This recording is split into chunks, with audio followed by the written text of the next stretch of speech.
എല്ലാവർക്കും നമസ്കാരം. എൻ്റെ പേര് ഷൈജു. അപ്പോൾ നമ്മൾ ഇന്ന് നിങ്ങളുടെ മുമ്പിൽ വന്നിരിക്കുന്നത് നമ്മുടെ ഈ കഴിഞ്ഞു പോയ അസിസ്റ്റന്റ് സെക്രട്ടറി എന്ന് പറയുന്ന നമ്മുടെ ബോർഡ് നടത്തിയ വളരെ പ്രധാനപ്പെട്ട ഒരു പരീക്ഷ ഉണ്ടായിരുന്നു. ആ ഒരു പരീക്ഷയുമായിട്ട് ബന്ധപ്പെട്ടുകൊണ്ടുള്ള മാത്സിനകത്ത് നിന്ന് ചോദിച്ച 10 ചോദ്യങ്ങളും അതിൻ്റെ നിലവാരവും ഇന്നത്തെ ക്ലാസ്സിൽ നമ്മൾ പരിചയപ്പെടുത്താൻ പോവുകയാണ്. ഈ ഒരു ചോദ്യങ്ങൾ പ്രാക്ടീസ് ചെയ്യുന്നതിലൂടെ നമ്മുടെ ബോർഡ് നടത്തിയ ഏറ്റവും അവസാനത്തെ പരീക്ഷയുടെ മാത്സിന്റെ ചോദ്യങ്ങളുടെ നിലവാരവും പാറ്റേണും നമുക്ക് കൃത്യമായിട്ട് മനസ്സിലാക്കി എടുക്കുവാൻ സാധിക്കും. ഇതേപോലെ ഒരു മാത്സിന്റെ 10 ചോദ്യങ്ങളായിരിക്കും വരാൻ പോകുന്ന ക്ലർക്ക് ക്യാഷ്യർ പരീക്ഷയ്ക്ക് ഉണ്ടാവുന്നത്. അതുകൊണ്ട് ഈ ചോദ്യങ്ങൾ അടിയന്തരമായിട്ട് നിങ്ങൾ ചെയ്തു പഠിക്കേണ്ടത് വരാൻ പോകുന്ന പരീക്ഷയ്ക്ക് ഏറ്റവും ഉചിതമാണ്, ഉപകാരപ്പെടും. അതുകൊണ്ട് നമുക്ക് ഒന്നാമത്തെ ക്വസ്റ്റ്യനിലേക്ക് പതിയെ പോകാം. മക്കളെ, നമ്മുടെ ഒന്നാമത്തെ ചോദ്യം ഇതായിരുന്നു. അതായത്, എടാ, അടുത്ത സംഖ്യ ഏതാണെന്നാണ് ചോദിച്ചിരിക്കുന്നത്. സിമ്പിൾ അല്ലായിരുന്നോ? എല്ലാവർക്കും ആൻസർ കിട്ടുന്ന വളരെ പ്രധാനപ്പെട്ട ചോദ്യമാണ് ആദ്യമായിട്ട് നിങ്ങൾ അവിടെ കാണുന്നത്. അതായത് 8, 27, 64, 125 എന്ന് പറയുന്ന സീരീസ് ചോദിച്ചു മടുത്ത സീരീസ് ആയതുകൊണ്ട് ഇത് കാണുമ്പോഴേ നിങ്ങളുടെ മനസ്സിൽ ആൻസർ വന്നു കാണും. എന്തു വരുന്നു ആൻസർ എന്ന് പറഞ്ഞേ? അതായത് നമുക്കറിയാം, ഇവിടെ മക്കളെ 2ന്റെ ക്യൂബാണ് 8 അല്ലേ, 3ന്റെ ക്യൂബാണ് 27, 4ന്റെ ക്യൂബാണ് 64, 5ന്റെ ക്യൂബാണ് 125. അപ്പൊ സ്വാഭാവികമായിട്ടും 6ന്റെ ക്യൂബ് അല്ലേ അടുത്തതായിട്ട് വരേണ്ടത്. 6ന്റെ ക്യൂബ് എത്ര? 216. 216 ആയിരുന്നു. ഓപ്ഷൻ ബി ആയിരുന്നു അതിന്റെ ആൻസർ. അതായത് ക്യൂബിന്റെ ഒരു സീരീസ് ആണ് നമുക്ക് നമ്പർ സീരീസിനകത്ത് ചോദ്യകർത്താവ് ഉൾപ്പെടുത്തിയത്. നല്ല ക്വസ്റ്റ്യൻ ആയിരുന്നല്ലോ, എല്ലാവർക്കും ഇഷ്ടപ്പെട്ടില്ലേ? എല്ലാവർക്കും ആ ഒരു മാർക്ക് കിട്ടത്തില്ലായിരുന്നോ? സിമ്പിൾ. രണ്ടാമത്തെ ക്വസ്റ്റ്യനിലേക്ക് പോകാം. അപ്പോ നമ്മൾ രണ്ടാമത്തെ ക്വസ്റ്റ്യനിലേക്ക് പോവാണ്. ഇതും നമുക്ക് വളരെ എളുപ്പത്തിൽ ആൻസർ കിട്ടാവുന്ന പെർസെൻറ്റേജ് എന്ന് പറയുന്ന ചാപ്റ്ററുമായിട്ട് ബന്ധപ്പെട്ട് വരുന്ന ചോദ്യമാണ്. എല്ലാവരും ആ ക്വസ്റ്റ്യൻ ഒന്ന് വായിച്ചു നോക്കിയേ. ചോദ്യം എന്താണ് പറയുന്നത്? എ ഫ്രൂട്ട് സെല്ലർ, അതായത് പഴങ്ങൾ വിൽക്കുന്ന ഒരു വ്യാപാരി, ഹാഡ് സം ആപ്പിൾസ്, അവന്റെ കയ്യിൽ കുറച്ച് ആപ്പിൾസ് ഉണ്ടായിരുന്നു. ഹി സെൽസ് 40% ആപ്പിൾസ്, അവൻ 40% ആപ്പിൾ വിറ്റു. എടാ, 40% ആപ്പിൾ വിറ്റെങ്കിൽ ബാക്കി എത്ര ഉണ്ട്? 60% അല്ലേ? അപ്പോ 40% വിറ്റു എങ്കില് ബാക്കി 60% ആപ്പിള് അവന്റെ കൈകളിൽ ഉണ്ട് എന്നുള്ള കാര്യം നിങ്ങൾക്ക് മനസ്സിലായല്ലോ. ആൻഡ് സ്റ്റിൽ ഹാസ് 420 ആപ്പിൾ എന്നാണ് പറയുന്നത്. അതായത് മക്കളെ, 40% ആപ്പിൾ വിറ്റ് കഴിഞ്ഞു, അപ്പൊ ബാക്കി 60% ഉണ്ട്. ആ ഉള്ള 60% ഏത്? 420. കയ്യിലുള്ളത് 60% എന്നുള്ള കാര്യം നമുക്ക് മനസ്സിലായി. കയ്യിലുള്ളതിന്റെ എണ്ണം 420 ആണെന്ന് ചോദ്യകർത്താവ് തന്നിട്ടുണ്ട്. രണ്ടും കയ്യിലുള്ളതായതുകൊണ്ട്, എടാ കുഞ്ഞുങ്ങളെ, രണ്ടും തുല്യമാണെന്ന് പറഞ്ഞൂടെ? കയ്യിലുള്ളത് 60%, കയ്യിലുള്ളത് 420. ഇവന്മാര് രണ്ടുപേരും കയ്യിലുള്ളതായതുകൊണ്ട് രണ്ടുപേരും തുല്യമാണെന്ന് പറയാം. ചോദിച്ചത് originally he had question mark.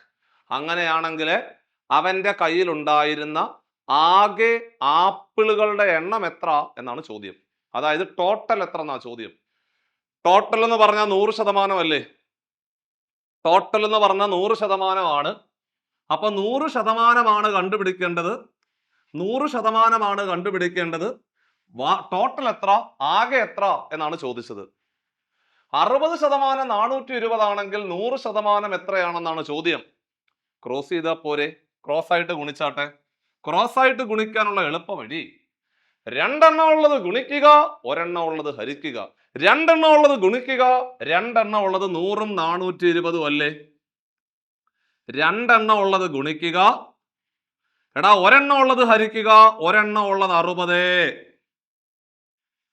60ന്റെ 0ഉം 420ന്റെ 0ഉം കൂടെ കട്ട് ചെയ്ത് കളഞ്ഞൂടെ? കട്ട് ചെയ്യാം. 6ഉം 42ഉം കൂടെ എത്ര കൊണ്ട് വെട്ടാം?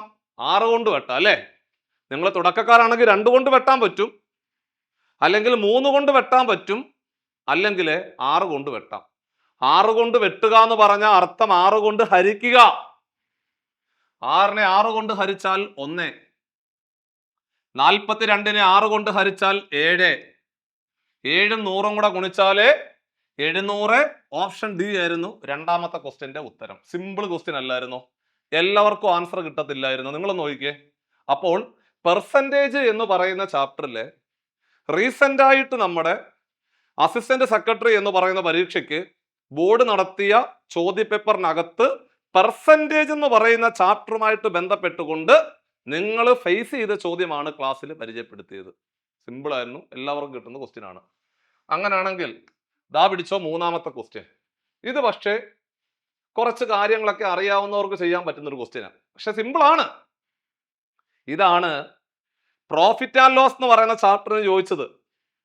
ലാഭവും നഷ്ടവും എന്ന് പറയുന്ന ചാപ്റ്റർ ഏറ്റവും ഭംഗിയായിട്ട് ഒരുപാട് ലൈവ് ക്ലാസ്സുകളിൽ കൂടി വൃത്തിയായിട്ട് ഞാൻ പഠിപ്പിച്ചത് നിങ്ങളുടെ മനസ്സിൽ ആഴത്തിലുണ്ട് എന്ന് ഞാൻ വിശ്വസിക്കുന്നു. ചോദ്യം ചോദിക്കേ നോക്ക്. A spare parts manufacturing company, അതായത് സ്പെയർ പാർട്സുകൾ ഉണ്ടാക്കുന്ന ഒരു കമ്പനി സോൾഡ് വിറ്റു 400 യൂണിറ്റ് 400 സാധനങ്ങൾ വിറ്റു അറ്റ് ₹80 പെർ യൂണിറ്റ്. ഒരെണ്ണം 80 രൂപ എന്ന നിരക്കിൽ 400 എണ്ണം വിറ്റു.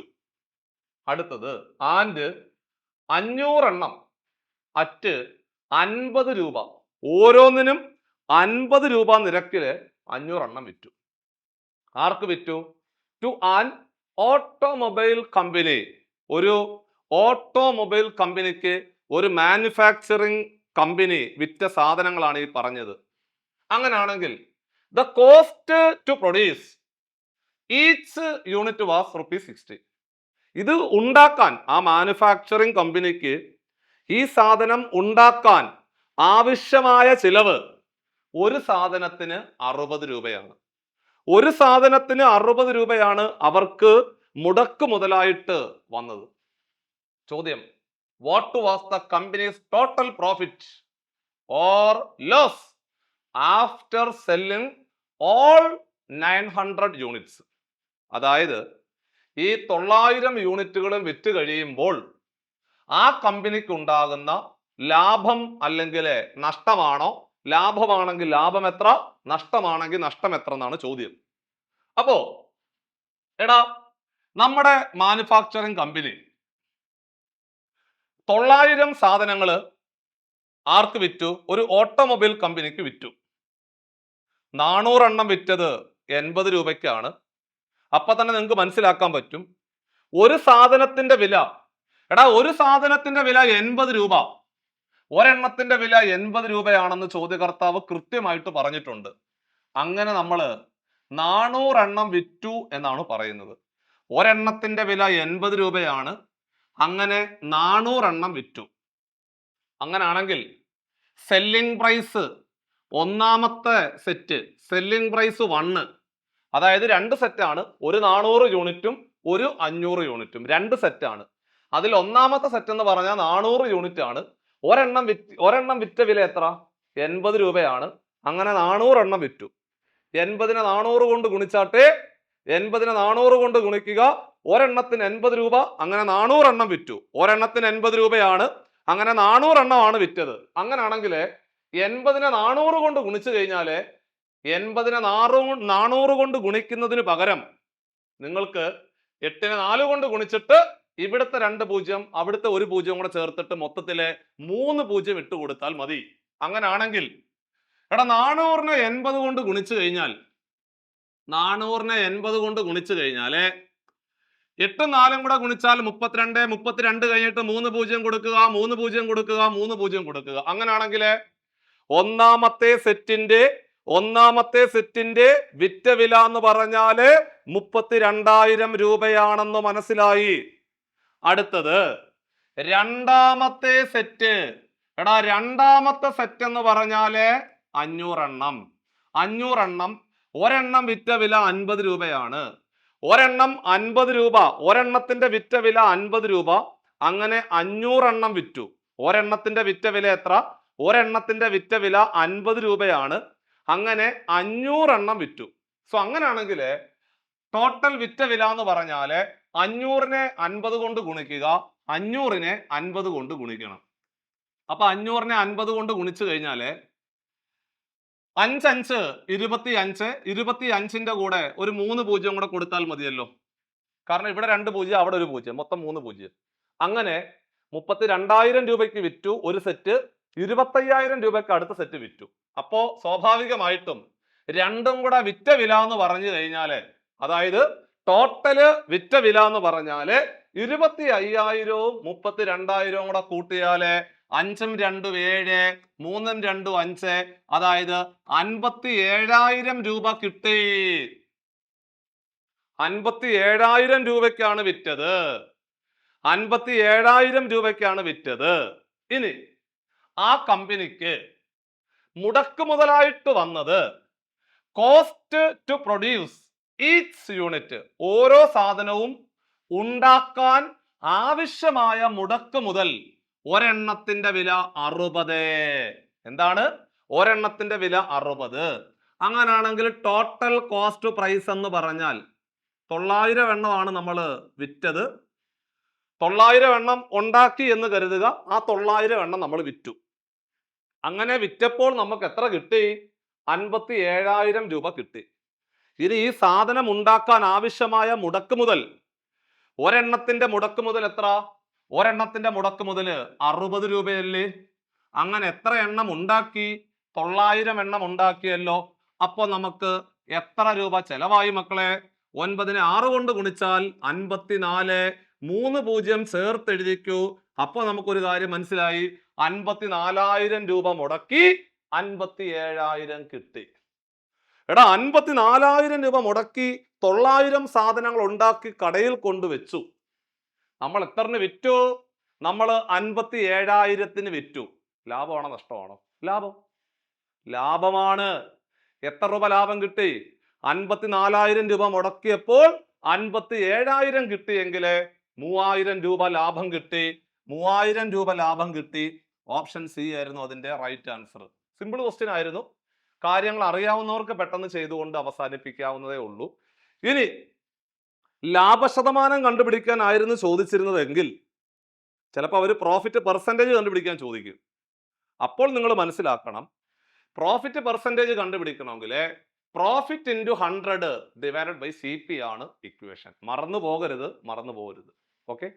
ലോസ് പെർസെൻറ്റേജ് ആണെങ്കിൽ loss into 100 divided by CP. CP എന്ന് പറഞ്ഞാൽ എത്ര? 54,000 ആണ് കേട്ടോ. SP ആണ് 57,000. ഓക്കെ. ഇതാ പിടിച്ചോ അടുത്ത ക്വസ്റ്റ്യൻ. അടുത്തത് റേഷ്യോ ആൻഡ് പ്രൊപ്പോർഷൻ എന്ന് പറയുന്ന ചാപ്റ്ററുമായിട്ട് ബന്ധപ്പെട്ടുകൊണ്ട് നിങ്ങൾക്ക് എല്ലാവർക്കും പെട്ടെന്ന് ആൻസർ കിട്ടാവുന്ന അടിപൊളി ഒരു ക്വസ്റ്റ്യനാ. ചോദ്യമൊന്നുമില്ല. ഇവിടെ മക്കളെ, a sum of money to be distributed among A, B, C, D. 4 പേരുണ്ട്. ആരൊക്കെയാ? A ഉണ്ട്, B ഉണ്ട്, C ഉണ്ട്, D ഉണ്ട്. ഇൻ ദ റേഷ്യോ അല്ലെ പ്രൊപ്പോർഷൻ ഓഫ് 5:2:4:3 എന്ന് പറയുന്ന അംശബന്ധം അല്ലെങ്കിൽ റേഷ്യോയിലെ ഒരു തുക ഡിവൈഡ് ചെയ്ത് കൊടുത്തു. അപ്പൊ എക്ക് എന്തോ കിട്ടി? എക്ക് 5 ഭാഗം കിട്ടി, ബിക്ക് 2 ഭാഗം കിട്ടി, സിക്ക് 4 ഭാഗം കിട്ടി, ഡിക്ക് 3 ഭാഗം കിട്ടി. ചോദ്യം, ഇഫ് സി ഗെറ്റ്സ്, സിക്ക് കിട്ടി, if C gets ₹1000 more than D, ഡിയേക്കാൾ 1000 കൂടുതൽ കിട്ടി, ഡിയേക്കാൾ 1000 കൂടുതൽ കിട്ടി, ഡിക്ക് കിട്ടിയത് 3, ഡിക്ക് കിട്ടിയത് 3, സിക്ക് കിട്ടിയത് 4, ഡിക്ക് കിട്ടിയത് 3, സിക്ക് കിട്ടിയത് 4. അപ്പൊ എത്ര കൂടുതൽ കിട്ടി? അംശബന്ധം വെച്ച് പറഞ്ഞാൽ എടാ കുഞ്ഞുങ്ങളെ, ഡിക്ക് കിട്ടിയത് 3, സിക്ക് കിട്ടിയത് 4. എത്ര കൂടുതൽ കിട്ടി? ഒരു റേഷ്യോ ആണ് കൂടുതൽ കിട്ടിയത്. ആ ഒരു റേഷ്യോ ആണ് ഏത്? 1000. ഒരു റേഷ്യോ ആണ് 1000. ഒരു റേഷ്യോ ആണ് 1000 എന്ന് മനസ്സിലായി. ഒരു റേഷ്യോ ആണ് 1000. എങ്ങനെ മനസ്സിലായത്? ഡിക്ക് കിട്ടിയത് 3 ഭാഗം, സിക്ക് കിട്ടിയത് 4 ഭാഗം. അപ്പൊ തന്നെ നമുക്ക് മനസ്സിലാക്കാം ഒരു ഭാഗമാണ് കൂടുതൽ കിട്ടിയത്. ആ കൂടുതൽ കിട്ടിയ സാധനമാണ് 1000. ചോദ്യകർത്താവ് പറഞ്ഞിട്ടുണ്ട് 1000 രൂപ കൂടുതൽ കിട്ടിയെന്ന് പറഞ്ഞാൽ അതിന്റെ അർത്ഥം സിക്ക് ഒരു ഭാഗം കൂടുതൽ കിട്ടി, 1000 രൂപ കൂടുതൽ കിട്ടി. അതായത് ഒരു ഭാഗം അല്ലെങ്കിൽ ഒരു അംശബന്ധം അല്ലെങ്കിൽ ഒരു റേഷ്യോ എന്ന് പറഞ്ഞാൽ 1000 ആണ്. എടാ കുഞ്ഞുങ്ങളെ, ചോദ്യം ബിയുടെ ഷെയർ എത്ര എന്നാണ് ചോദ്യം. ബിയുടെ ഷെയർ എന്ന് പറഞ്ഞാൽ 2 റേഷ്യോ അല്ലേ? ആണോ? എടാ ബിയുടെ ഷെയർ എന്ന് പറഞ്ഞാൽ 2 റേഷ്യോ അല്ലേ? ഒരു റേഷ്യോ എന്ന് പറഞ്ഞാൽ 1000 ആണെങ്കിൽ എടാ 2 റേഷ്യോ എന്ന് പറഞ്ഞാൽ 2 × 1000 ഉത്തരം 2000 അല്ലേ? ഒരു റേഷ്യോ എന്ന് പറഞ്ഞാൽ 1000 ആണ്. ഒരു റേഷ്യോ എന്ന് പറഞ്ഞാൽ 1000 ആണ്. അപ്പൊ 2 റേഷ്യോ എന്ന് പറഞ്ഞാൽ 2 × 1000 ഉത്തരം 2000 എന്ന് വരും. അത്രേ ഉള്ളൂ. വളരെ സിമ്പിൾ ക്വസ്റ്റ്യൻ ആണ് പറഞ്ഞ് അവസാനിപ്പിച്ചത്. ഇനി അതല്ല എയുടെ ഷെയർ എത്ര എന്ന് ചോദിച്ചായിരുന്നെങ്കിൽ 5 റേഷ്യോ കണ്ടുപിടിക്കേണ്ടി വന്നേനെ. നമ്മളവിടെ അതൊന്നും ചോദിച്ചിട്ടില്ല. ബിയുടെ ഷെയർ ആണ് ചോദിച്ചത്. ഉത്തരം ഓപ്ഷൻ എ ആയിരുന്നു റൈറ്റ് ആൻസർ. അടുത്ത ക്വസ്റ്റ്യൻ ദാ പിടിച്ചു. ഇത് അത്യാവശ്യം കാര്യങ്ങൾ അറിയാവുന്നവർക്ക് മാത്രം ചെയ്യാൻ പറ്റുന്ന ക്വസ്റ്റ്യനാണ്. The speed of a car increases by 2 kilometre after every 1 hour. ഓരോ മണിക്കൂർ കഴിയുമ്പോൾ 2 കിലോമീറ്റർ വീതം കൂടി പോന്നു. അതായത് നമ്മുടെ കാറ് ഒരു മണിക്കൂർ കഴിയുമ്പോൾ ആ കാറിന്റെ ഒരു മണിക്കൂറിലെ സ്പീഡ് 10 കിലോമീറ്റർ പെർ അവർ ആണെങ്കിൽ അടുത്ത ഒരു മണിക്കൂർ ആകുമ്പോൾ 12 ആവും, പിന്നെ 14 ആവും, 16 ആവും. 2 കിലോമീറ്റർ വെച്ച് കൂടി പോകും. Okay, set. അത് നമ്മുടെ മനസ്സിൽ വേണേ. The distance travelling in the first 1 our is അല്ലെങ്കിൽ 1 അവർ വാസ് 35.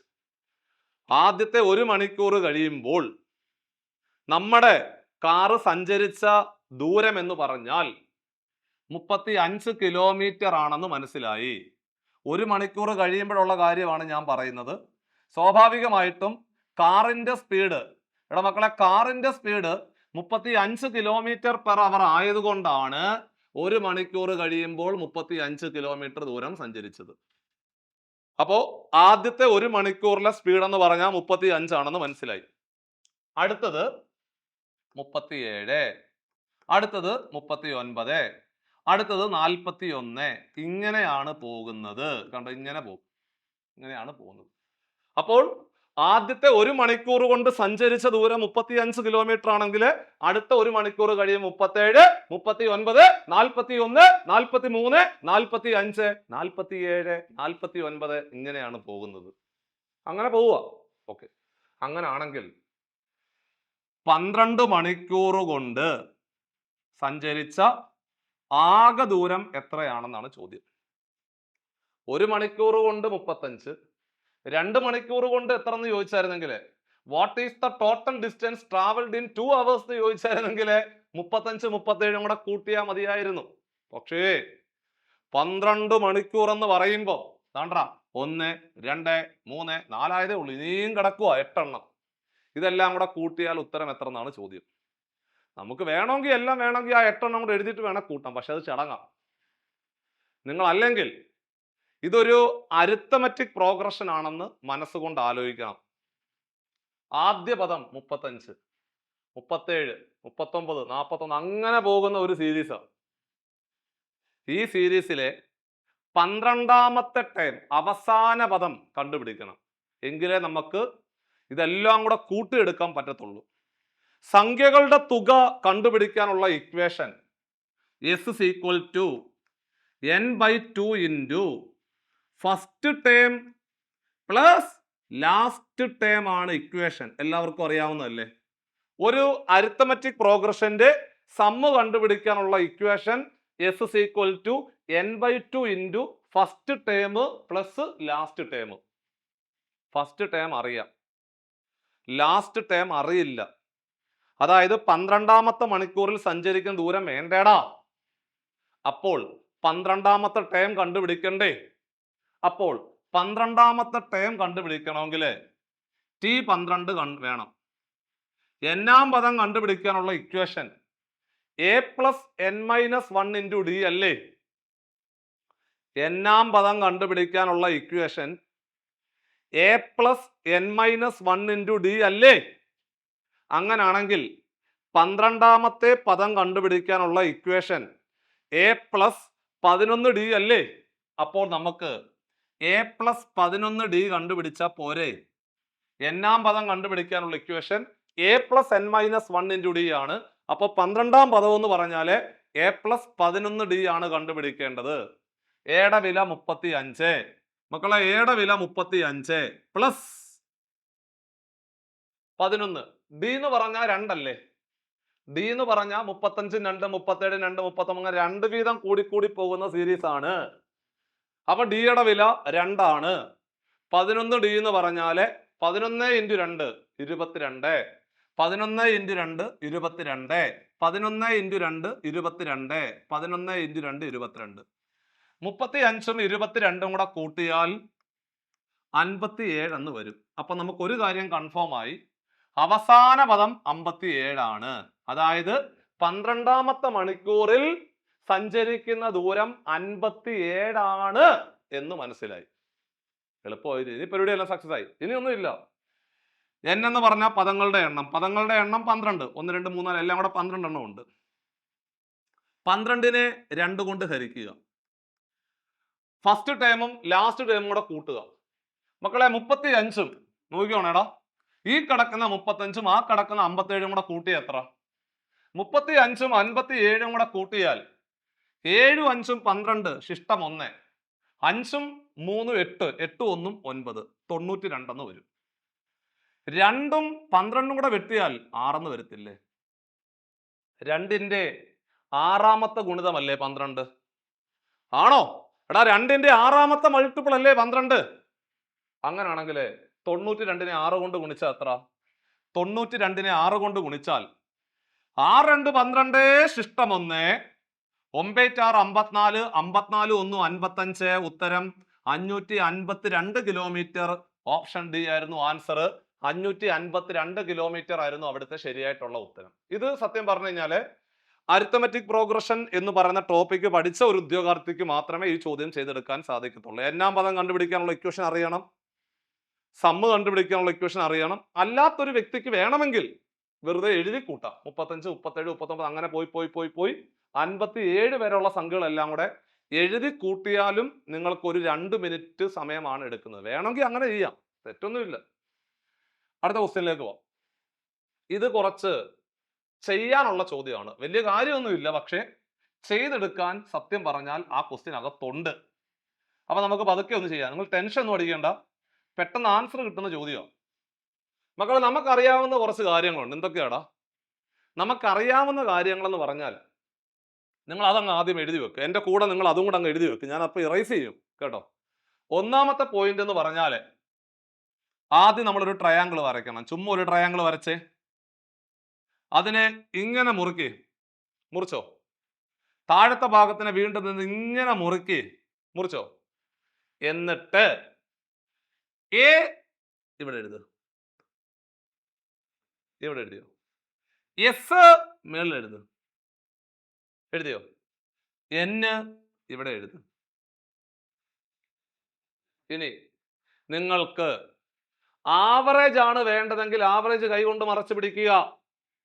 മക്കളെ average is equal to sum divided by number. അതേപോലെ നമ്പർ ആണ് വേണ്ടതെങ്കിൽ number is equal to sum divided by average. ഇനി സമ്മാണ് വേണ്ടതെങ്കിൽ എസ് കൈകൊണ്ട് മറച്ചു പിടിക്കുക. Sum is equal to average into number. ഈ 3 ഇക്വേഷൻ വൃത്തിയായിട്ട് എഴുതി വെക്കുക. നിങ്ങൾക്ക് എന്താണോ വേണ്ടത് ആ ഭാഗം ഇങ്ങനെ കൈകൊണ്ടങ്ങ് മറച്ചു പിടിച്ചാൽ മതി. ഇത്രേ ഉള്ളൂ പരിപാടി. എല്ലാവരും അത് നോട്ട് ചെയ്തല്ലോ? ഓക്കെ. അപ്പോൾ sum is equal to average into number. അപ്പൊ അത് മനസ്സിൽ വെച്ചോളാം. Sum is equal to average into number ആണ് ഇക്വേഷൻ. അപ്പൊ നമുക്ക് ആദ്യമേ ഇവിടെ 16 ആൺകുട്ടികളുണ്ട്, പിന്നെ 8 ആൺകുട്ടികളുണ്ട്. അങ്ങനെ മൊത്തത്തില് 16ഉം 8ഉം 24 ആൺകുട്ടികളാണ് ആ ക്ലാസ്സിൽ ഉള്ളത്. നമുക്ക് ആദ്യം S1 അതായത് ആദ്യമേ സമ്മ് കണ്ടുപിടിക്കാം. ആരുടെ? 16 ആൺകുട്ടികളുടെ സമ്മാണ് ആദ്യം കണ്ടുപിടിക്കാൻ പോകുന്നത്. സമ്മ് കണ്ടുപിടിക്കണമെങ്കിൽ ആവറേജും നമ്പറും കൂടെ ഗുണിക്കുക. ആവറേജ് എത്തി. ആവറേജ് എന്ന് പറഞ്ഞാൽ ദാണ്ട കിടക്കുന്ന ആവറേജ്. ആവറേജ് 50.25. എടാ ആവറേജും നമ്പറും കൂടെ ഗുണിക്കുക. നമ്പർ എന്ന് പറഞ്ഞാൽ 16. അങ്ങനാണെങ്കിൽ 50.25നെ 16 കൊണ്ട് ഗുണിക്കുമ്പോൾ എളുപ്പവഴി ഇല്ല കേട്ടോ, ഇത് ചെയ്തു തന്നെ പഠിക്കണേ. 50.25നെ 16 കൊണ്ട് ഗുണിക്ക്. എളുപ്പമാണ്, ഒന്നുമില്ല. 2 പോയിന്റ് ഉണ്ട്. അപ്പം പോയിന്റ് മാറ്റിയിട്ട് ഗുണിച്ചിട്ട് പിന്നെ 2 സ്ഥാനം ഇടത്തോട്ട് മാറ്റി കുത്തിയാൽ മതി. ആ പോയിന്റ് മാറ്റിയാൽ 5025 എന്ന് വരും. അതിനെ നിങ്ങൾ എന്ത് ചെയ്യണം? 16 കൊണ്ട് ഗുണിക്കുക. 16 കൊണ്ട് ഗുണിച്ചേ. 6 5 30 ശിഷ്ടം 3. 6 2 12 3 15 ശിഷ്ടം 1. 0 0ന്റെ കൂടെ 1 കൂട്ടിയ 1. 5 6 30. ഓക്കെ, ഇനി 1 5 5 1 2 2 1 0 0 1 5 5. സോ 0 5 5 10 ശിഷ്ടം 1. 2 1 3 1 4. 0 0 കൂട്ടിയ 0 5 3 8. 2 സ്ഥാനം ഇടത്തോട്ട് മാറ്റി കുത്തിട്ട് കഴിഞ്ഞാൽ, കാരണം 2 സ്ഥാനം ഒഴിവാക്കിയാണല്ലോ ചെയ്തത്, അപ്പൊ കിട്ടുന്ന ഉത്തരത്തിൽ നിന്ന് 2 സ്ഥാനം ഇടത്തോട്ട് മാറ്റി കുത്തിടണം. ഇതൊക്കെ നമുക്ക് അറിയാവുന്ന കാര്യം. 804.00 എന്ന് വരും. പോയിന്റിന് ശേഷം 0 ആണെങ്കിൽ ആ ഭാഗം പൂർണ്ണമായിട്ടും കളയാം എന്നുള്ള കാര്യം നമ്മൾ 5ാം ക്ലാസ്സിലൊക്കെ പഠിച്ചിട്ടുണ്ട്. അതായത് പോയിന്റിന് ശേഷം 0 ആണെങ്കിൽ വിലയില്ല. അപ്പൊ നമുക്കൊരു കാര്യം കിട്ടി, 804 ആണ് ആദ്യം കിട്ടുന്നത്. അപ്പോൾ ആദ്യത്തെ 16 ആൺകുട്ടികളുടെ തുക കിട്ടി. എത്ര? 804. അടുത്തത് ഇനി 8 ആൺകുട്ടികളാണ്. അവരുടെ തുക വേണം. തുക വേണമെങ്കിൽ എന്ത് ചെയ്യണം? സമ്മ് കണ്ടുപിടിക്കാൻ ആവറേജ് നമ്പറും കൂടെ ഗുണിക്കുക. ആവറേജ് 45.15, എണ്ണം 8. 45.15നെ 8 കൊണ്ട് ഗുണിച്ചാൽ എന്ത് വരും? ഒന്നുമില്ലടാ, 4515നെ 8 കൊണ്ട് ഗുണിക്കുക. 2 സ്ഥാനം ഇടത്തോട്ട് മാറ്റി കുത്തുക. 8 5 40 ശിഷ്ടം 4. 1 8 8 4 12 ശിഷ്ടം 1. 8 5 40 40 1 41 ശിഷ്ടം 4. 4 8 32 32 4 36. 2 സ്ഥാനം ഇടത്തോട്ട് മാറ്റി കുത്തിട്ടാല് 361.2 361.2 എന്ന് വരും. അങ്ങനെ 2 ഭാഗത്തെയും സമ്മ് കണ്ടുപിടിച്ചു. എന്നിട്ട് ഇനി നമുക്ക് വേണ്ടത് ഈ ടോട്ടൽ കുട്ടികളുടെ ആവറേജ് ആണ് വേണ്ടത്. അതായത് ആദ്യമുള്ള 16ഉം പിന്നെ ഉള്ള 8ഉം കൂടെ ചേരുമ്പോൾ മൊത്തത്തിലെ 24 കുട്ടികളാണ് അവിടെ വരുന്നത്. ആ 24 കുട്ടികളുടെയും കൂടെ ആവറേജ് ആണ് വേണ്ടത്. സോ ആവറേജ് കണ്ടുപിടിക്കാൻ ഉള്ള ഇക്വേഷൻ നമുക്ക് അറിയാമല്ലോ. Average is equal to sum divided by number ആണ്. Okay, so average is equal to total sum divided by total number. Total sum എന്ന് പറഞ്ഞാൽ 804 361 കൂടെ കൂട്ടുക. കൂട്ടുന്ന സമയത്ത് എടാ 804 361 കൂടെ കൂട്ടിയാൽ അവസാനം എന്തായാലും 0.2 വരും. അല്ലെങ്കിൽ നിങ്ങൾ സൈഡിലോട്ട് മാറ്റി കൂട്ടിയാൽ മതി. 4 1 5. 0ന്റെ കൂടെ 6 കൂട്ടിയാൽ 6 തന്നെ വരും. 8ന്റെ കൂടെ 3 കൂട്ടിയാൽ 11 വരും. അപ്പോൾ ടോട്ടൽ സം എന്ന് പറഞ്ഞാല് 1165.2 എന്ന് വരും. ഇച്ചിരി ചെയ്യാനുണ്ടല്ലേ, ഇത് മാത്രമേ ഉള്ളായിരുന്നു ഇച്ചിരി ചെയ്യാനുള്ളത്. അത് ഈ പോയിന്റ് ഉള്ളത് കൊണ്ടുള്ള ബുദ്ധിമുട്ടാണ് ഇവിടെ. Total sum divided by total number എന്ന് പറഞ്ഞാൽ 16 8 24 ആണ്. ഓക്കെ, അപ്പൊ ചുരുക്കി പറഞ്ഞാല് 1165.2നെ 24 കൊണ്ട് ഹരിക്കണം.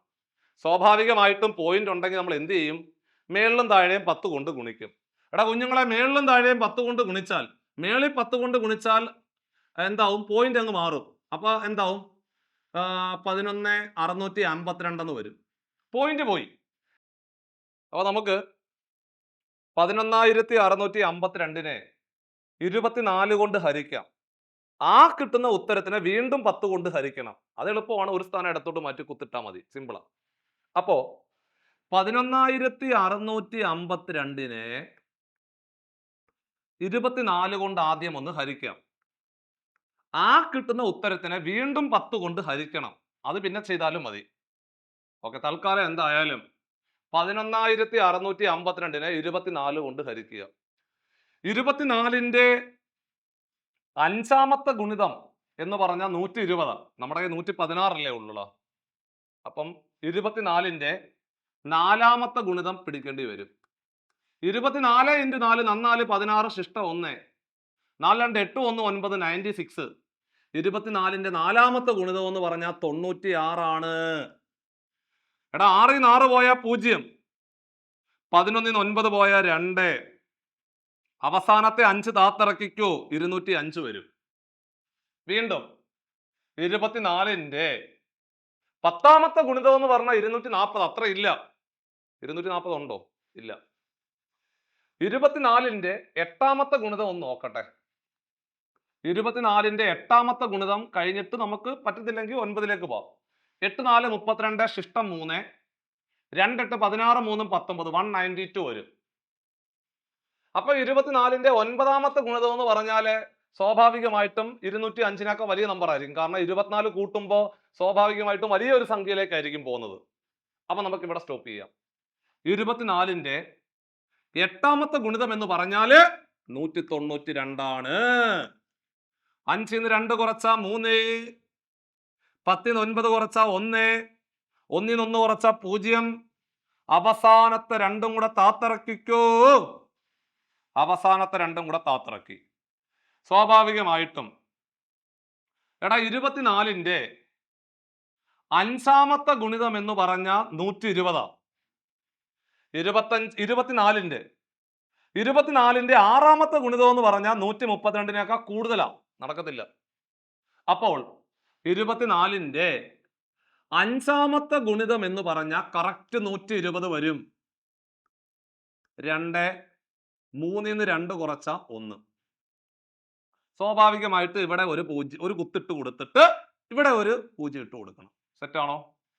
വീണ്ടും 24ന്റെ 5ാമത്തെ ഗുണിതം എന്ന് പറഞ്ഞാൽ 120. സെറ്റ്. തീർന്നു.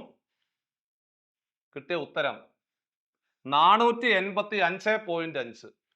ഒരു സ്ഥാനവും കൂടെ ഇടത്തോട്ട് മാറ്റി കുത്തിടണ്ടേ, കാരണം 10 കൊണ്ട് ഹരിക്കണ്ടേ. അപ്പോ ഒരു സ്ഥാനം കൂടെ ഇടത്തോട്ട് മാറ്റി കുത്തിട്ടാൽ 48.55. ഓപ്ഷൻ സി ആയിരുന്നു അതിന്റെ റൈറ്റ് ആൻസർ. സിമ്പിൾ അല്ലേ? 48.55 എന്ന് എഴുതി അവസാനിപ്പിക്കുക. സിമ്പിൾ. അടുത്ത ക്വസ്റ്റ്യൻ നോക്കാം. അപ്പൊ ഈ ഒരു ചോദ്യം മാത്രമാണ് ചെയ്തെടുക്കാൻ ഒരല്പം ബുദ്ധിമുട്ട് വന്നത്, കാരണം പോയിന്റ് ഉള്ളത് കൊണ്ട് കേട്ടോ. ചെയ്തു നോക്കണം. അടുത്ത ക്വസ്റ്റ്യൻ ഇതാണ്ടേ. ചോദ്യം: rearrange the jumbled letters to make meaning word, then select the one which is different എന്നാണ് ചോദ്യം. തന്നിരിക്കുന്ന ഓപ്ഷൻ നോക്കുക. അതിലെ അക്ഷരങ്ങൾ നിങ്ങൾ ഒന്ന് നന്നായിട്ടൊന്ന് അടുക്കി വെച്ച് കഴിഞ്ഞാൽ ഒരു മീനിങ് ഫുൾ വേർഡ് കിട്ടും എന്നാണ് പറയുന്നത്. ഇതിന് മുമ്പ് പരീക്ഷ എഴുതിയ ഉദ്യോഗാർത്ഥികൾ പ്രീവിയസ് ഇയർ ചോദ്യങ്ങൾ ചെയ്തു പഠിച്ചവനാണെങ്കിൽ അവൻ വേണ്ടേ DOGL കാണുമ്പോഴേ അവന്റെ മനസ്സിൽ പെട്ടെന്ന് ഗോൾഡ് വന്ന് കാണും. കാരണം ഇത് മുമ്പ് ചോദിച്ചിട്ടുണ്ട് ഈ ചോദ്യം. അപ്പൊ ഉറപ്പിക്കാം. അതായത് DOGL എന്ന് കാണുമ്പോഴേ അത് ഗോൾഡ് ആണെന്ന് മനസ്സിലാക്കിക്കോണം. ഗോൾഡ് ആണ്. കണ്ടോ? G ഉണ്ട്, O ഉണ്ട്, L ഉണ്ട്, D ഉണ്ട്. അറേഞ്ച് ചെയ്ത് കഴിഞ്ഞാൽ ഗോൾഡ് എന്ന് പറയുന്ന ഒരു മീനിങ് ഫുൾ വാക്ക് നമുക്ക് കിട്ടും. അടുത്തത് TSEVO, സ്റ്റൗവ്. സ്റ്റൗവ്. സ്റ്റൗവ്. കണ്ടോ? സ്റ്റൗവ് കിട്ടി. ആഹാരം പാചകം ചെയ്യുന്ന സ്റ്റൗവ്. അടുത്തത് ENZROB. ഒരു തവണയും കൂടെ വായിച്ചാൽ പെട്ടെന്ന് ബ്രോൺസ് വരും നമ്മുടെ മനസ്സിൽ. ബ്രോൺസ്. ബ്രോൺസ് എന്ന് വരും. അപ്പോ ഗോൾഡും ബ്രോൺസും വരുമ്പോ തന്നെ മനസ്സിൽ ഓട്ടോമാറ്റിക്കായിട്ട് സിൽവർ വരത്തില്ലേ? ആ സിൽവർ തന്നെ. കണ്ടോ? LPREIS, സിൽവർ ആണ്. അപ്പോ ഗോൾഡ് ഉണ്ട്, സിൽവർ ഉണ്ട്, ബ്രോൺസ് ഉണ്ട്. നമുക്ക് പെട്ടെന്ന് മനസ്സിൽ വന്നില്ലേടാ? അത് മൂന്ന് നമ്മൾ സാധാരണ മത്സരങ്ങൾ നടത്തുമ്പോൾ കൊടുക്കുന്ന first prize, second prize, third prize അല്ലേ? അപ്പൊ തന്നെ നമുക്ക് മനസ്സിലാക്കാം സ്റ്റൗ ആണ് അവിടെ ഓഡ് മാൻ ഔട്ടായിട്ട് വരുന്നത്. അല്ലെങ്കിൽ ഗോൾഡും ബ്രോൺസും സിൽവറും മെറ്റൽസ് ആണ് എന്ന് പറഞ്ഞുകൊണ്ട് സ്റ്റൗവിനെ നമുക്ക് മാറ്റി നിർത്താം. സ്റ്റൗ ഒരു മെറ്റൽ അല്ല എന്നുള്ള രീതിയിൽ വേണമെങ്കിൽ മാറ്റി നിർത്താവുന്നതാണെങ്കിൽ, സ്റ്റൗ ഒരു ഉപകരണമാണെന്ന് പറഞ്ഞുകൊണ്ട് വേണമെങ്കിൽ നമുക്ക് അതിനെ മാറ്റി നിർത്താവുന്നതാണ്. അതുകൊണ്ട് സ്റ്റൗ ആണ് ഓപ്ഷൻ ബി, അതായത് TFEVO എന്ന് പറയുന്ന ബി ഓപ്ഷൻ ആയിരുന്നു അതിന്റെ ശരിയായിട്ടുള്ള ഉത്തരം. സിമ്പിൾ ആയിരുന്നു, പക്ഷെ മനസ്സിലാക്കി വെച്ചോണം കേട്ടോ. അടുത്ത ക്വസ്റ്റ്യൻ കോഡിങ്ങുമായിട്ട് ബന്ധപ്പെട്ട ചോദ്യം. എടാ കുഞ്ഞുങ്ങളെ, എക്സാമിന് നമുക്ക് FYBN എന്ന് എഴുതാം. അങ്ങനെയാണെങ്കിൽ റിസൾട്ടിനെ എങ്ങനെ കോഡ് ചെയ്യാൻ സാധിക്കുമെന്നാണ് ചോദ്യം. കോഡിങ്ങുമായിട്ട് ബന്ധപ്പെട്ടുകൊണ്ട് ഒരു ചോദ്യം ഉറപ്പായിട്ടും പരീക്ഷയ്ക്ക് ചോദിക്കാറുണ്ട്. സ്ഥിരം ചോദ്യമാണ്, എപ്പോഴും കാണാറുണ്ട്. അപ്പോൾ കോഡിങ്ങുമായിട്ട് ബന്ധപ്പെട്ടുകൊണ്ട് ഒരു ചോദ്യം പരീക്ഷയ്ക്ക് ചോദിച്ചാൽ നിങ്ങൾ ചെയ്യേണ്ടത് എന്താണ്? ആദ്യം എന്ത് നമ്മൾ എഴുതി വെക്കേണ്ടത്? അക്ഷരങ്ങളും അതിൻ്റെ പൊസിഷനും എഴുതണ്ടേ? ആൽഫബറ്റും അതിൻ്റെ പൊസിഷനും ആദ്യമേ വൃത്തിയായിട്ട് എഴുതി വെക്കണം. A1, B2, C3, അങ്ങനെ Z26 വരെ വൃത്തിയായിട്ട് എഴുതി വെക്കണം. അത് പരീക്ഷ തുടങ്ങുന്നതിന് മുമ്പേ എഴുതിക്കണം. കാരണം ഉറപ്പായിട്ടും കോഡിങ്ങിന്റെ ഒരു ക്വസ്റ്റ്യൻ ഉണ്ട്. ഓക്കെ, ഇത് നോക്കൂ. എക്സാം എന്ന് പറഞ്ഞാൽ ദാണ്ടേ, എക്സാം എന്ന് പറഞ്ഞു കഴിഞ്ഞാൽ എങ്ങനെയാണ് കോഡ് ചെയ്യുന്നത്? കോഡിംഗ് ഒക്കെ സിമ്പിൾ ആയിട്ട് കോഡിംഗ് ആയിരിക്കും കേട്ടോ പരീക്ഷയ്ക്ക് ചോദിക്കുന്നത്.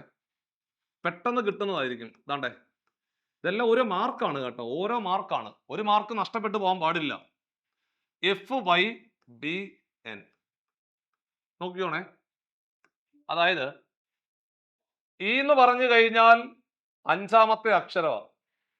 എഫ് എന്ന് പറഞ്ഞാൽ 6ാമത്തെ അക്ഷരമാണ്. അതായത് 1 കൂട്ടിയാൽ മതി എന്ന് മനസ്സിലായി. എക്സിന്റെ കൂടെ 1 കൂട്ടുമ്പോഴാണ് Y കിട്ടുന്നത്, എയുടെ കൂടെ 1 കൂട്ടുമ്പോഴാണ് B കിട്ടുന്നത്, എമ്മിന്റെ കൂടെ 1 കൂട്ടുമ്പോഴാണ് N കിട്ടുന്നത്. അങ്ങനെയാണെങ്കിൽ മക്കളെ, എടാ റിസൾട്ട് എന്ന് പറഞ്ഞാൽ 6ന്റെ കൂടെ 1 കൂട്ടിയാൽ RS, ഇയുടെ കൂടെ 1 കൂട്ടിയാൽ EF, എസിന്റെ കൂടെ 1 കൂട്ടിയാൽ T, SFT.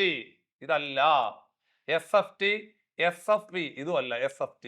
അപ്പൊ ഒന്നും കൂടെ പാ. യുവിന്റെ കൂടെ 1 കൂട്ടിയാൽ V, SFTV. അപ്പൊ അതുകൊണ്ട് ഓക്കെ പോട്ടെ. എല്ലിന്റെ കൂടെ 1 കൂട്ടിയാൽ LM, ടിയുടെ കൂടെ 1 കൂട്ടിയാൽ ടി കഴിഞ്ഞാൽ അടുത്ത അക്ഷരം ഏതാ? ടി കഴിഞ്ഞാൽ അടുത്ത അക്ഷരം U, TU, U ആണ് അടുത്ത അക്ഷരം. അപ്പൊ സ്വാഭാവികമായിട്ടും SFTVMU എന്ന് പറയുന്ന ആൻസറിലേക്ക് നിങ്ങൾ പോകണം. ഓപ്ഷൻ ഡി ആയിരുന്നു ഉത്തരം. അതായത് തന്നിരിക്കുന്ന ആ ഒരു വാക്കിന്റെ കൂടെ ഓരോ അക്ഷരങ്ങൾ കൂട്ടിയെടുത്ത് കിട്ടുന്നതായിരുന്നു അതിന്റെ കോഡിങ്. സിമ്പിൾ കോഡിങ് അല്ലേ? പെട്ടെന്ന് ആൻസർ കിട്ടുന്ന സിമ്പിൾ ആയിട്ടുള്ള ഒരു കോഡിങ് ആണ് ചോദിച്ചത്. അടുത്ത ക്വസ്റ്റ്യൻ ബ്ലഡ് റിലേഷൻ എന്ന് പറയുന്ന ടോപ്പിക്കുമായിട്ട് ബന്ധപ്പെട്ട ചോദ്യമാണ്. ടെൻഷൻ ഒന്നും വേണ്ട, ഞാൻ പഠിപ്പിച്ചത് ഓർമ്മയുണ്ടല്ലോ. ബ്ലഡ് റിലേഷൻ എന്ന് പറയുന്ന ടോപ്പിക്കുമായിട്ട് ബന്ധപ്പെട്ട ചോദ്യങ്ങൾ ചെയ്യാൻ അറിയില്ലെങ്കിൽ നമ്മുടെ ഈ ചാനലിൽ തന്നെ ഏറ്റവും താഴെ അറ്റത്തോട്ട് പോവുകയാണെങ്കിൽ ബ്ലഡ് റിലേഷൻ എന്ന് പറയുന്ന ടോപ്പിക്കുമായിട്ട് ബന്ധപ്പെട്ടുകൊണ്ട് ഞാൻ ഒരു 10-15 ക്വസ്റ്റ്യൻസിന്റെ ഒരു വീഡിയോ താഴറ്റം ചെയ്ത് വെച്ചിട്ടുണ്ട്. അത് തന്നെ കണ്ടുപഠിച്ചാൽ തന്നെ നിങ്ങൾക്ക് 1 മാർക്ക് ഉറപ്പിക്കാം. കാരണം അത്രയും സിമ്പിളായിട്ടാണ് ഞാൻ അത് വൃത്തിയായിട്ട് അവിടെ പഠിപ്പിച്ചു വെച്ചിരിക്കുന്നത്. അത് കണ്ടുപോയ ഒരുത്തൻ ഈ ക്വസ്റ്റിനെ കാണുമ്പോൾ അവൻ സിമ്പിളായിട്ട് അടിച്ച് കളയും, ദൂരെ കളയും. അത്രേ ഉള്ളൂ. നോക്കിക്കോ, ഞാൻ നിങ്ങൾക്ക് പറഞ്ഞു തന്നിട്ടുണ്ടായിരുന്നു ബ്ലഡ് റിലേഷനകത്ത് സഹോദരങ്ങളെ ഒരു വരിയിൽ എഴുതണം. ആണാണെങ്കിൽ പ്ലസ് ചിഹ്നം, പെണ്ണാണെങ്കിൽ മൈനസ്. അതേപോലെ അവർക്ക് അച്ഛനുണ്ടെങ്കിൽ മേളില്, അമ്മയുണ്ടെങ്കിലൊക്കെ മേളില്, അവർക്ക് മക്കളാണെങ്കിൽ അവരെ താഴെ വെക്കുക. പിന്നെ ഭാര്യ ഭർത്താക്കന്മാരാണെങ്കിൽ ഡബിൾ സൈഡഡ് ആരോ കൊണ്ട് ഡിനോട്ട് ചെയ്യുക. ഭർത്താവ് ആണായതുകൊണ്ട് പ്ലസ്, ഭാര്യ പെണ്ണായതുകൊണ്ട് മൈനസ്. പിടിച്ചു. എയും ബിയും ബ്രദേഴ്സ് ആണ്. വരക്കണം. A and B are brothers എന്ന് പറയുമ്പോൾ രണ്ടുപേരും ആണുങ്ങളാണോ? രണ്ടുപേരും ആണുങ്ങളല്ലേ? ആണല്ലോ. അപ്പൊ ദാ പിടിച്ചോ. എയും ബിയും സഹോദരങ്ങളായതുകൊണ്ടാണ് ഒരു വരിയിൽ എഴുതിയത്. രണ്ടുപേരും ആണുങ്ങളായതുകൊണ്ട് പ്ലസ് ചിഹ്നം കൊടുത്തു. Set. M is the father of A. എയുടെ അച്ഛനാണ് എം. മക്കളെ, എയുടെ അച്ഛനാണ് എം. എടാ കുഞ്ഞുങ്ങളെ, എയുടെ അച്ഛനാണ് എം. അച്ഛൻ മേളിപ്പോട്ടെ, അച്ഛൻ മേപ്പോട്ട് പോട്ടെ, എയുടെ അച്ഛനാണ് എം. ആണാണ്, അച്ഛനാണ്, പ്ലസ് ചിഹ്നം കൊടുത്തു. ആൻഡ് എം എന്ന് പറയുന്നവൻ എയുടെ അച്ഛനാണ്. അതേപോലെ എസിന്റെ ബ്രദറാണ്. അപ്പോ എസിന്റെ ബ്രദർ ആണെങ്കിൽ എസ് എന്ന് പറഞ്ഞാൽ സഹോദരനോ സഹോദരിയോ ആകാം. എസിന്റെ ബ്രദറാണ് എം. എം എന്ന് പറയുന്നവൻ എസിന്റെ സഹോദരനാണ്. കണ്ടോ? ഇനി F is sister of B. എടാ, ബിയുടെ സിസ്റ്റർ ആണ് എഫ്. ബിയുടെ സിസ്റ്റർ ആണ് എഫ്. സഹോദരങ്ങളായതുകൊണ്ടാണ് ഒരു വരിയിൽ എഴുതുന്നത്. കണ്ടോ? ബിയുടെ സിസ്റ്റർ ആണ് F. Set. F is the sister of B and K is mother of S. K എന്ന് ആരുടെ അമ്മയാ? കെ എന്ന് പറയുന്നത് K is mother of S. എസിന്റെ മദറാണ് കെ. അപ്പൊ എസിന്റെ മുകളിൽ കെ വരയ്ക്കണം, മൈനസ് ചിഹ്നം കൊടുക്കണം, പെണ്ണ. കണ്ടോ? K is the mother of S. Set ആയിട്ട് മനസ്സിലായി. What is the relationship between M and K? എമ്മും കെയും തമ്മിലുള്ള ബന്ധമാണ് വേണ്ടത്. കണ്ടോ? അപ്പൊ നിങ്ങൾ നോക്കിക്കേ, എസിന്റെ അമ്മയാണ് ആര്? കെ അല്ലേ? എസിന്റെ അമ്മയാണ് കെ. എസ് എന്ന് പറയുന്നത് ആണാണോ പെണ്ണാണോ എന്ന് അറിയില്ല, അത് വിട്. എസിന്റെ സഹോദരനാണ് എം. അപ്പൊ സ്വാഭാവികമായിട്ടും എസിന്റെ അമ്മയാണ് കെ എങ്കിൽ എമ്മിന്റെയും അമ്മയായിരിക്കത്തില്ലേ കെ? അപ്പോ എമ്മും കെയും തമ്മിലുള്ള ബന്ധം എന്ന് പറഞ്ഞാൽ അമ്മയും മോനും അല്ലേ? അമ്മയും മോനും, son and mother. Option A ആയിരുന്നു റൈറ്റ് ആൻസർ. സിമ്പിൾ ആണ്. എസ് എന്ന് പറയുന്ന വ്യക്തിയുടെ ജെൻഡർ അറിയാത്തത് കൊണ്ട് നിങ്ങൾ അവിടെ പ്ലസും മൈനസും കൊടുക്കേണ്ട. ബ്ലഡ് റിലേഷൻ എന്ന് പറയുന്ന ടോപ്പിക്കുമായിട്ട് ബന്ധപ്പെട്ടുകൊണ്ടുള്ള കുറെ അധികം ചോദ്യങ്ങൾ ഒറ്റ വീഡിയോയ്ക്കകത്ത് താഴോട്ട് പോകുമ്പോൾ കാണാൻ സാധിക്കും. മക്കളെ, വൃത്തിയായിട്ട് അത് നോക്കി പഠിച്ചു വെച്ചുകൊണ്ട് പരീക്ഷയ്ക്ക് പോയി കഴിഞ്ഞാൽ 1 മാർക്ക് നിങ്ങൾക്ക് കിട്ടും. സിമ്പിളാണിത്. ഇതാ പിടിച്ചോ, അടുത്ത ക്വസ്റ്റ്യൻ. ലാസ്റ്റത്തെ ചോദ്യം അല്ലേ? ലാസ്റ്റത്തെ ചോദ്യമാണത്. ഡയറക്ഷനുമായിട്ട് ബന്ധപ്പെട്ട ചോദ്യമാണ്. ഇപ്പൊ ഇവിടെ 9 ചോദ്യങ്ങൾ ചെയ്ത് നോക്കിയപ്പോൾ നിങ്ങൾക്കൊരല്പം ബുദ്ധിമുട്ട് തോന്നിയത് ആ ആവറേജിന്റെ ക്വസ്റ്റ്യൻ മാത്രമല്ലേ ഉള്ളായിരുന്നു? ഓക്കെ. ഡയറക്ഷൻ ഞാൻ എത്ര തവണ നിങ്ങളെ പഠിപ്പിച്ചിട്ടുണ്ട്, നിങ്ങൾ ആലോചിച്ച് നോക്കിയേ. ഡയറക്ഷന്റെ ക്വസ്റ്റ്യൻ ഒക്കെ ഇടുമ്പോഴേ നിങ്ങൾ പറയും സാറേ ഞങ്ങൾക്ക് എല്ലാവർക്കും അറിയാം എന്നാ പറഞ്ഞു പോകുന്നത്. കാരണം അത്ര മാത്രം നമ്മൾ ഡയറക്ഷൻ എടുത്തെടുത്തെടുത്ത് അങ്ങ് വിറപ്പിച്ച് അല്ലെങ്കിൽ വെറുപ്പിച്ചൊരു ഭാഗമാണ് ഏത്? ഡയറക്ഷൻ. നിങ്ങൾക്ക് എല്ലാവർക്കും അറിയാവുന്നതാണ്. ഡയറക്ഷൻ ആദ്യം വരയ്ക്കുക. ഡയറക്ഷൻ ആദ്യമേ വരച്ച് വെക്കുക. ഡയറക്ഷൻ ആദ്യമേ അങ്ങ് സെറ്റ് ചെയ്യുക. 4 ഡയറക്ഷൻ വൃത്തിയായിട്ടൊന്ന് വരച്ച് സെറ്റാക്കി വെച്ചു. ഇതാണ്ടേ, north, east, south, west.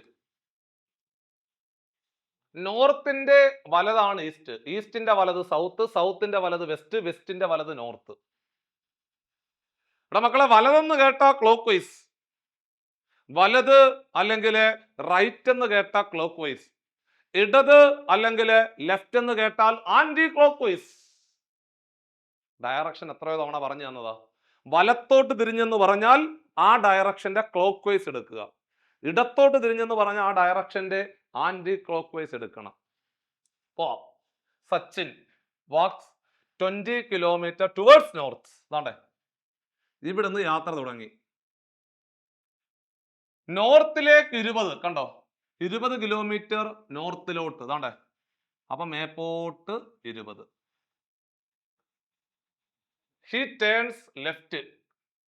Left എന്ന് പറഞ്ഞാൽ ആന്റി ക്ലോക്ക് വൈസ്. അതായത് നോർത്തിന്റെ ആന്റി ക്ലോക്ക് വൈസ് എന്ന് പറഞ്ഞാൽ വെസ്റ്റ് അല്ലേ? എടാ, ക്ലോക്ക് വൈസ് എന്ന് പറഞ്ഞാൽ ക്ലോക്ക് കറങ്ങുന്ന ദിശ, ആന്റി എന്ന് പറഞ്ഞാൽ തിരിച്ച് ആന്റി ക്ലോക്ക് വൈസ്. അപ്പോൾ നോർത്തിന്റെ ആന്റി ക്ലോക്ക് വൈസ് വെസ്റ്റ് അല്ലേ? വെസ്റ്റിലേക്ക് 40, പടിഞ്ഞാറോട്ട് 40. പടിഞ്ഞാറ് താണ്ട് ഇങ്ങോട്ടാ, പടിഞ്ഞാറോട്ട് 40, 40. സെറ്റ്. വീണ്ടും ലെഫ്റ്റ്. അപ്പൊ ഇപ്പം പടിഞ്ഞാറോട്ട് നോക്കിക്കൊണ്ടിരിക്കുക. പടിഞ്ഞാറോട്ട് നോക്കിക്കൊണ്ടിരിക്കുന്നവൻ വീണ്ടും ലെഫ്റ്റ് എന്ന് പറഞ്ഞാൽ വീണ്ടും ആന്റി ക്ലോക്ക് വൈസ് സൗത്തിലോട്ട് 20. സൗത്ത് എന്ന് പറഞ്ഞാൽ താഴോട്ട് 20. കണ്ടോ? അപ്പൊ അതാണ്ട് സൗത്തിലേക്കാണ് നോക്കിക്കൊണ്ടിരിക്കുന്നത്. ഫൈനലി വീണ്ടും ലെഫ്റ്റ്. സൗത്തിന്റെ ലെഫ്റ്റ് എന്ന് പറഞ്ഞാൽ ഈസ്റ്റ്. സൗത്തിന്റെ ആന്റി ക്ലോക്ക് വൈസ് അല്ലെങ്കിൽ ലെഫ്റ്റ് എന്ന് പറഞ്ഞാൽ ഈസ്റ്റിലേക്ക് 20. കിഴക്കോട്ട് 20. കിഴക്കോട്ട് എന്ന് പറഞ്ഞാൽ അങ്ങോട്ട് 20 എന്ന് പറഞ്ഞാൽ ഇത്രയും മതി. കാരണം ഇത്രയും 40 ആകുമ്പോൾ ഇത്രയല്ല 20 വരത്തുള്ളൂ. ഇവിടെ വന്ന് നിന്നു, ആ പോയിന്റിൽ വന്ന് നിന്നു. ചോദ്യം, how far he from the starting point. ഇതാണ്ടേ സ്റ്റാർട്ടിംഗ് പോയിന്റിൽ നിന്നുള്ള ഈ ഒരു ദൂരം എത്ര? ആ ഡോട്ട് ഇട്ട നീളം എത്രയാണെന്നാണ് ചോദ്യം. എടാ ഇവിടം മുതൽ ഇവിടം വരെ 40 അല്ലേ? അതിൽ ഇത്രയും 20 ആണെങ്കിൽ ബാക്കി ഇത്ര 20 അല്ലേ? ആണ്. അപ്പോൾ ദാണ്ട് ഈ ഒരു ദൂരം 20 ആണെന്ന് മനസ്സിലായി. ഉത്തരം 20 കിലോമീറ്റർ ആണ്. ഓപ്ഷൻ സി ആയിരുന്നു അതിന്റെ റൈറ്റ് ആൻസർ. അങ്ങനെ നമ്മൾ വളരെ പ്രധാനപ്പെട്ട ഈ കഴിഞ്ഞ ദിവസം 20-ാം തീയതി നടന്ന, ജൂലൈ മാസം 20-ാം തീയതി നടന്ന അസിസ്റ്റന്റ് സെക്രട്ടറി എന്ന് പറയുന്ന പരീക്ഷയുമായിട്ട് ബന്ധപ്പെട്ടുകൊണ്ടുള്ള മാത്സിനകത്തെ 10 ചോദ്യങ്ങളും വൃത്തിയായിട്ട് നമ്മൾ ചെയ്ത് നിങ്ങളെ കാണിച്ച കണ്ടോ? ഇതേ നിലവാരത്തിലോ അല്ലെങ്കിൽ ഇതിനേക്കാൾ താഴ്ന്ന നിലവാരത്തിലോ ആയിരിക്കും നമ്മുടെ ക്ലർക്ക് കാഷ്യറിന്റെ മാത്സിന്റെ ചോദ്യങ്ങൾ വരാൻ പോകുന്നത്. സോ കാര്യങ്ങൾ എല്ലാവർക്കും മനസ്സിലായ സ്ഥിതിക്ക് നിങ്ങൾ നന്നായിട്ട് പ്രിപ്പയർ ചെയ്യുക. വളരെ കൃത്യമായിട്ട് പ്ലാനിങ്ങോടുകൂടി മുമ്പോട്ട് പോകണം. സോ അവസാന ഘട്ട പ്രിപ്പറേഷനിൽ നിങ്ങളെ ബൂസ്റ്റപ്പ് ചെയ്യുവാൻ വേണ്ടിയിട്ട് 10 ദിവസത്തെ ഓരോ ദിവസം 2 മണിക്കൂർ വീതം വരുന്ന ലൈവ് ക്ലാസ്സുകൾ നമ്മൾ സെറ്റ് ചെയ്തിട്ടുണ്ട്. വളരെ പ്രധാനപ്പെട്ട ഒരു ബാച്ചാണ്. ചെറിയൊരു ഫീസിൽ നിങ്ങൾക്ക് 10 ദിവസം കൊണ്ട് ഓരോ ദിവസവും 2 മണിക്കൂർ ലൈവ് ക്ലാസ്സുകൾ അറ്റൻഡ് ചെയ്തുകൊണ്ട് ഒരു എൻറ്റയർ സിലബസിന്റെ ഒരു ഏകദേശ ധാരണ നിങ്ങൾക്ക് നേടിയെടുക്കുവാൻ സാധിക്കും. സോ അവസാന ലാപ്പിൽ നിൽക്കുന്ന ഉദ്യോഗാർത്ഥികൾക്ക് റിവിഷൻ ലെവൽ എന്നോണം ആ ഒരു ബാച്ചുകൾ വളരെ ഉപകാരപ്പെടും. പരീക്ഷ എഴുതുന്ന എല്ലാവരും തീർച്ചയായിട്ടും ആ ഒരു ബാച്ച് ജോയിൻ ചെയ്ത് കഴിഞ്ഞാൽ അവസാന ഘട്ടത്തിലെ ഏറ്റവും പ്രധാനപ്പെട്ട ചോദ്യങ്ങളെ, പുതിയ പാറ്റേണിലെ ഏറ്റവും പ്രധാനപ്പെട്ട ചോദ്യങ്ങളെ വൃത്തിയായിട്ട് അധ്യാപകർ കണ്ട് പഠിപ്പിച്ച് മനസ്സിലാക്കി എടുക്കുവാനും അവസാന മൊമെന്റിൽ പഠിക്കുന്ന കാര്യങ്ങൾ മനസ്സിൽ നിങ്ങൾക്ക് സ്റ്റിക്ക് ചെയ്തുകൊണ്ട് എക്സാം ഹാളിലെ വലിയ കോൺഫിഡൻസോടു കൂടി, വലിയ ആത്മവിശ്വാസത്തോടെ നിങ്ങൾക്ക് മുമ്പോട്ട് പോകുവാനും സാധിക്കും.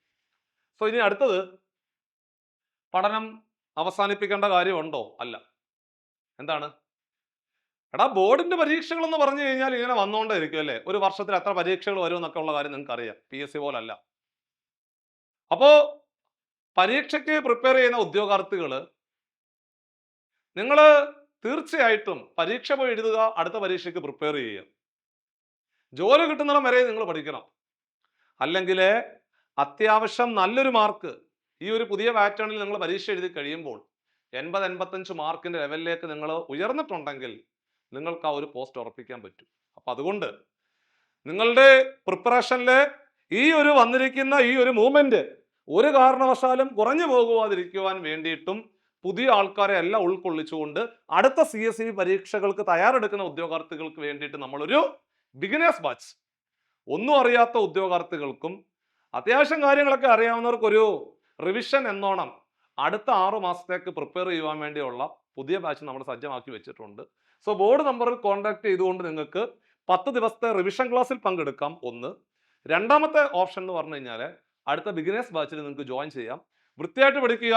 2025 എന്ന് പറയുന്ന വർഷം ഒരു സർക്കാർ ജോലി നേടിത്തന്ന ഒരു വർഷമായി മാറ്റിയെടുത്തുകൊണ്ട് മുമ്പോട്ട് പോകണം. ഒരുപാട് പ്രതീക്ഷകളുമായിട്ടാണ് 2025 നമ്മൾ വരവേറ്റത്.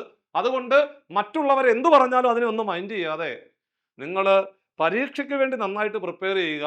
തീർച്ചയായിട്ടും 2025 എന്ന് പറയുന്ന വർഷത്തിലെ വലിയ മാറ്റങ്ങൾ നേടിത്തന്ന ഒരു വർഷമായി ജീവിത ചരിത്രം രേഖപ്പെടുത്തട്ടെ എന്ന് ആത്മാർത്ഥമായിട്ട് പ്രാർത്ഥിക്കുന്നു. അതേപോലെ പരീക്ഷ എഴുതുന്ന എല്ലാ ഉദ്യോഗാർത്ഥികൾക്കും സന്തോഷത്തോടു കൂടി എക്സാം ഹാളിലേക്ക് പോകുവാനും അതേപോലെ തിരിച്ചിറങ്ങി വരുമ്പോഴും നിങ്ങളുടെ മനസ്സിന്റെ ഉള്ളിലും അല്ലെങ്കിൽ മനസ്സിലും വലിയ സന്തോഷങ്ങൾ തരുന്ന ഒരു നിമിഷമായിട്ട് ഈ ഒരു പരീക്ഷ കൂടി മാറട്ടെ എന്നുകൂടി ആത്മാർത്ഥമായിട്ട് പ്രാർത്ഥിക്കുന്നു. എല്ലാവർക്കും ഒരുപാട് വിജയാശംസകൾ. നന്നായിട്ട് എഴുതി വരിക. അടുത്തൊരു വീഡിയോയിൽ വീണ്ടും കാണാം.